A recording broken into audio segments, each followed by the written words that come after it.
코로나19가 시작된 지 벌써 8개월, 9개월이 지나면서 굉장히 많은 변화가 있었죠. 우리 교회는 이런 상황에서 어떻게 해야 될까요? 시대의 변화를 적극적으로 받아들이고 변화해야 될까요? 아니면 참고 기다렸다가 익숙한 옛날로 돌아가는 것이 좋을까요? 너희는 이스라엘 자손의 모든 회 중 각 남자의 수를 그들의 종족과 조상의 가문에 따라 그 명수대로 계수할지니 이스라엘 중 20세 이상으로 싸움에 나갈 만한 모든 자를 너와 아론은 그 진영별로 계수하되 각 지파의 각 조상의 가문에 우두머리 한 사람씩을 너희와 함께하게 하라.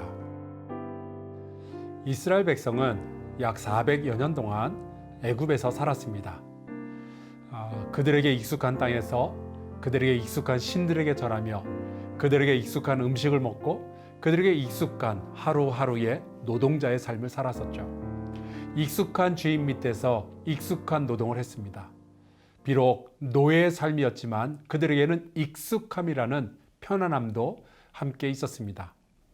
그래서 출애굽기와 민수기를 보면 이스라엘 백성은 광야의 고통을 견디기 힘들 때면 혹은 위기가 닥쳐오면 자꾸 애굽으로 돌아가자라는 이야기를 합니다. 하지만 하나님은 다른 생각을 하십니다. 이스라엘의 출애굽 40년 역사 중에 처음 1년은 출애굽기에 기록되어 있고요. 나머지 39년은 민수기에 기록되어 있는데 오늘 우리가 읽은 말씀이 광야 생활 39년을 시작할 준비를 하라는 민수기의 첫 말씀입니다. 광야가 시작되었다면 애굽에서의 삶은 잊어버리고 전투 준비를 하라는 하나님의 말씀입니다. 광야에서는 광야의 법이 있고 광야의 상황과 광야의 표준이 있다는 것이죠. 광야에 들어와서 고깃가마 이야기하지 말라는 거예요. 그래서 하나님은 애굽의 노예였던 이스라엘 백성을 광야의 군대로 만드시는 겁니다. 광야가 시작되었으니 너희가 이제는 노예 삶을 사는 것이 아니라 군대의 삶을 살아야 한다. 하나님은 이스라엘 백성이 애굽으로 돌아갈 것을 준비하시는 것이 아니라 광야를 지나갈 것을 준비하시는 거예요. 이번에 코로나19로 온 세계가 힘들어지면서 New Normal이라는 단어가 다시 등장하기 시작했습니다.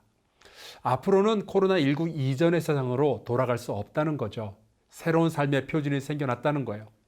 그래서 우리는 이전에 없었던 온라인 예배를 드렸고 이전에 없었던 헌금을 드렸고 이전에 없었던 방식으로 일하기 시작했습니다.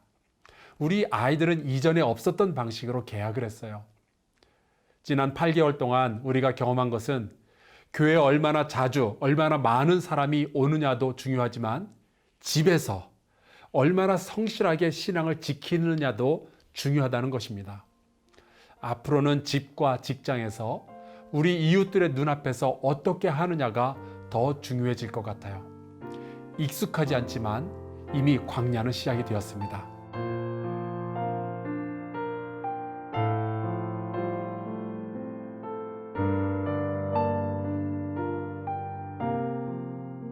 하지만 여러분, 우리에겐 소망이 있습니다.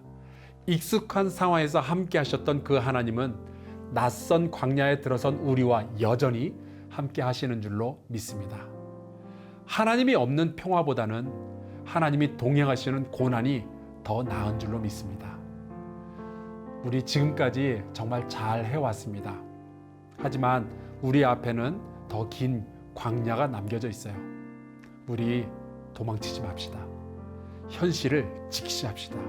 우리 두려워하지 말고 하나님께서 인도하시는 미래를 꿈꾸며 광야에서만 경험할 수 있는 그 하나님의 은혜를 경험할 수 있게 되기를 주의 이름으로 축복합니다.